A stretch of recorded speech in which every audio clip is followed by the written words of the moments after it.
8장까지 말씀입니다.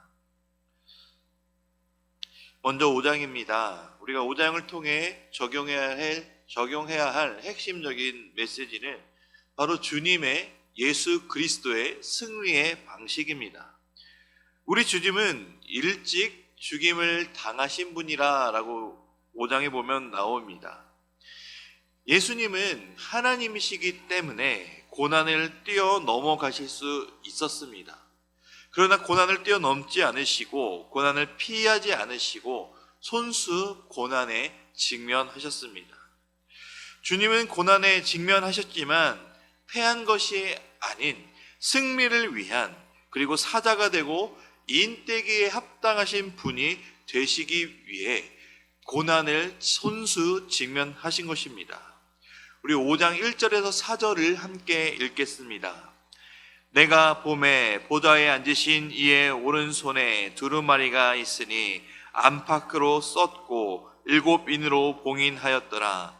또 봄에 힘있는 천사가 큰 음성으로 외치기를 누가 그 두루마리를 펴며 그 인을 떼기에 합당하냐 하냐. 하늘 위에나 땅 위에나 땅 아래에 능히 그 두루마리를 펴거나 보거나 할 자가 없더라. 그 두루마리를 펴거나 보거나 하기에 합당한 자가 보이지 아니하기로 내가 크게 울었더니. 아멘.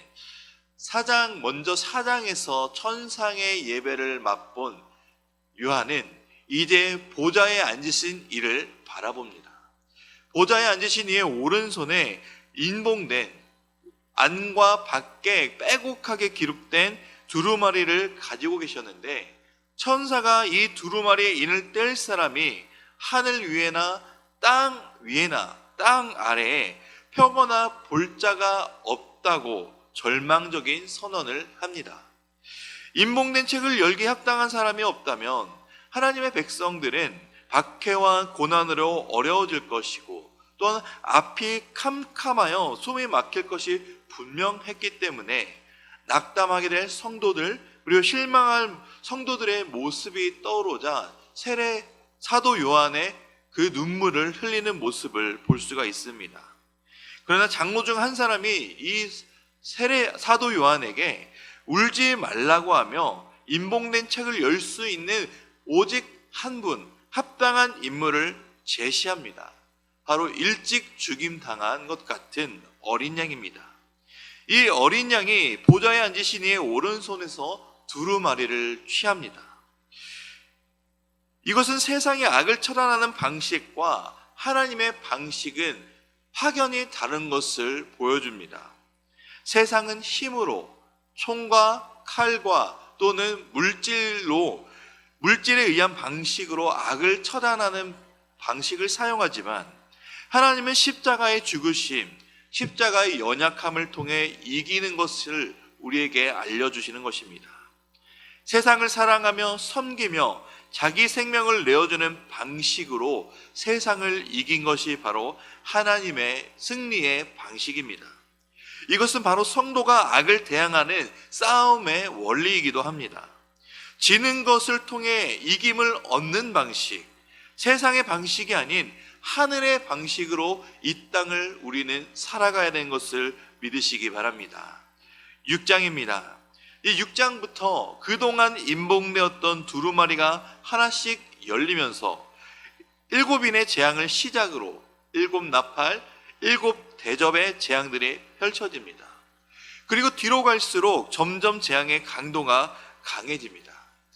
이 재앙의 시리즈는 6장부터 16장까지 요한계시록의 광범위한 범위에 걸쳐서 계속해서 전개되는 것을 볼 수가 있는데, 우리는 세상의 악인들, 하나님을 믿지 않는 자들의 형통함을 바라보면은 이따금 우리가 실족하기도 합니다. 하나님 왜 악인의 형통함을 그대로 두고 보시는 걸까? 악인들의 행함으로 왜 우리의 심령이 상해하는지 이해할 수 없을 때가 많이 있죠. 그러나 이런 질문에 대해 계시록의 재앙 시리즈는 오만방자한 세상은 반드시 하나님의 진노를 받게 될 것이다 라고 선언하는 것입니다. 하나님은 죄악을 결코 절대적으로 간과하지 않으시는 분이십니다. 우리는 이것을 늘 기억해야 됩니다.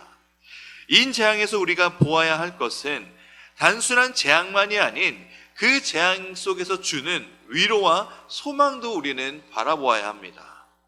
하나님의 진노와 심판은 무서움과 두려움이 있지만 이것을 넘어서는 위로와 소망의 메시지는 성도에게 있다는 것을 우리는 알아야 됩니다.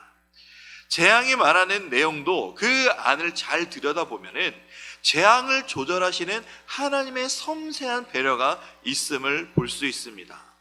이러한 하나님의 모습 속에 재앙 속에서도 성도들은 두려움에 빠지지 않게 하시는 하나님의 배려, 은혜가 있다는 것이죠. 그것이 6절, 8절에 나오는데 우리 함께 6절과 8절을 읽겠습니다. 내가 내 생물 사이로 나는 듯한 음성을 들으니 이르되 한 데나리온의 밀 한 되어 한 데나리온의 보리 석대로다. 또 감람류와 포도주는 해하지 말라 하더라. 8절도 읽겠습니다. 내가 봄에 청황색 말이 나오는데 그 탄 자의 이름은 사망이니 음부가 그 뒤를 따르더라. 그들이 땅 4분의 1의 권세를 얻어 검과 흉년과 사망과 땅의 짐승들로서 죽이더라. 아멘.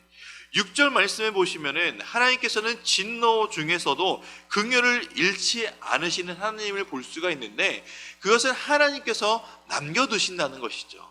전부 다 멸망시키지 않으시고 감람류와 포도주는 해하지 말라 하시며 남겨두시는 하나님의 재앙의 절제를 바라볼 수 있고 또 8절에서 하나님은 세상 전부를 멸하시는 분이 아닌 단 4분의 1만 지정하심으로 하나님의 긍휼을 보여주시는 것입니다.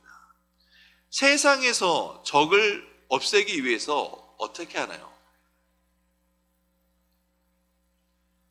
예를 들어 예전 영화를 보면은 그 복수의 씨앗을 남기지 않기 위해 일가 친척 모든 사람들을 다 멸절하는, 죽이게 되는 그런 영화들도 많이 있잖아요.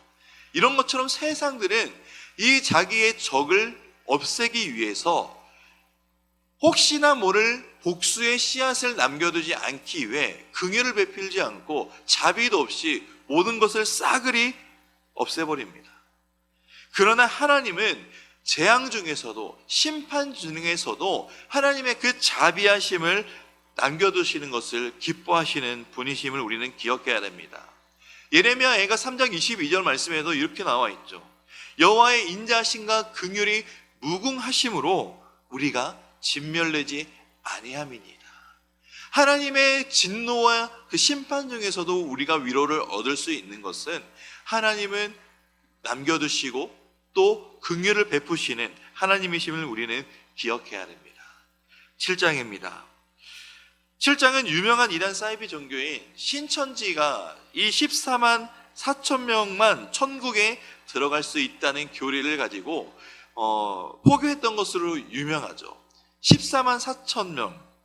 그러나 이것은 성경을 단편적으로 또 문자적으로만 해석한 성경을 그렇게 해석하기에 나오는 오류입니다. 4절에서 나오는 14만 4천 명을 이야기하며 각 지파별 인원을 나열하고 또 9절 말씀해 보면 각 나라와 족속과 백성과 방언에서 아무도 능히 셀 수 없는 큰 무리가 나온다고 말씀하고 있죠. 이것은 절대적으로 구원은 하나님께 달려있다는 것을 알 수 있습니다. 인간이 그 하나님의 구원하심에 대한 숫자를 책정할 수 있는 것이 아닌 오직 하나님께만 있다는 것, 인간이 그 구원을 책정하고 판단할 수 없다는 것을 우리는 기억해야 됩니다. 구원은 이단 사이비에게 있는 것이 아니라 바로 10절 말씀처럼 오직 우리 하나님과 어린 양께 있음을 우리는 기억해야 됩니다. 이 14만 4천은 그럼 무엇일까요? 바로 교회를 상징하는 숫자입니다. 하나님으로부터 구원의 인치심을 받은 교회가 14만 4천의 상징적인 숫자로 나타나는 것입니다. 이 교회는 이 세상을 살아가며 지상을 살아가며 전쟁의 용사이신 하나님과 함께 영적 전쟁을 승리로 나아가는 교회들이 있는 것을 우리는 기억해야 됩니다. 이 지상에 살아가면서 영적 전쟁을 승리하는 이 교회들의 모습은 어떻게 나타나느냐?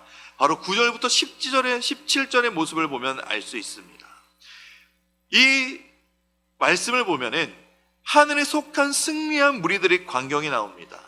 천국의 허다한 무리들의 모습을 볼 때 이 땅을 살아나가는 교회들, 성도들의 결말은 패배함과 죽음이 아닌 승리함과 영원한 생명이 우리에게 있다는 것이죠. 우리는 이 세상을 살아갈 때 이 세상의 어려움을 바라보고 살아가는 것이 아니라 나중에 우리에게 주어 주실, 그리고 우리의 결과의 목적인 천국의 승리와 영원한 생명을 우리가 맛보고 바라보고 살아가야 된다는 것입니다. 이것이 이 땅을 살아가는 교회들, 또 성도들에게 큰 위로가 됩니다. 마지막 8장입니다. 8장은 7인을 떼며 하나님의 천사들이 7나팔을 받는 장면으로 이어집니다. 7절에서 4분의 1이었던 재앙이 3분의 1로 강해지는 것을 알 수가 있습니다.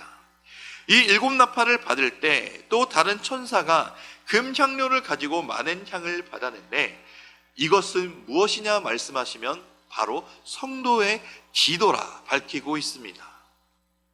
성도의 기도가 향으로 하나님께 상달되어 그것을 땅에 쏟을 때 재앙과 심판이 임하는 장면이 보여집니다. 이것은 하나님이 우리의 기도를 들으시고 사용하신다는 것입니다. 하나님은 기도하는 사람들과 함께 일하시는 것을 기뻐하시는 분이란 것이죠. 우리는 하나님이 우리의 기도를 들으신다는 사실을 기억해야 합니다. 또 우리의 기도를 통해 일하신다는 사실을 또한 믿어야 합니다. 하나님께 드리는 우리의 기도는 우리가 하나님께서 반드시 우리의 기도를 들어주실 것이라는 신뢰가 있어야 됩니다. 우리가 기도할 때 하나님이 일하시기 때문입니다. 그렇게 우리는 세상의 위협에, 인생의 어려움에 주눅들 필요가 없습니다. 우리의 기도를 들어주실 분, 그분이 바로 천지를 만드신 전능하신 왕이신 우리 아버지 하나님이시기 때문입니다. 하나님은 우리의 신음을 들으시고 우리의 눈물의 기도를 들어주심으로 일하기 시작할 것입니다. 세상은 반드시 멸망하겠지만 하나님의 나라는 영원합니다. 이것을 믿으며 주님의 승리에 동참하며 우리의 기도를 들으심으로 신뢰하며 살아가는 삶이 되시는 우리 성도님들의 모든 삶이 되시기를 주님의 이름으로 축복드립니다. 이제 요한계시록 5장과 8장의 말씀을 경청하겠습니다. 주의 말씀은 내 발의 등이요 내 길의 빛이니이다. 아멘.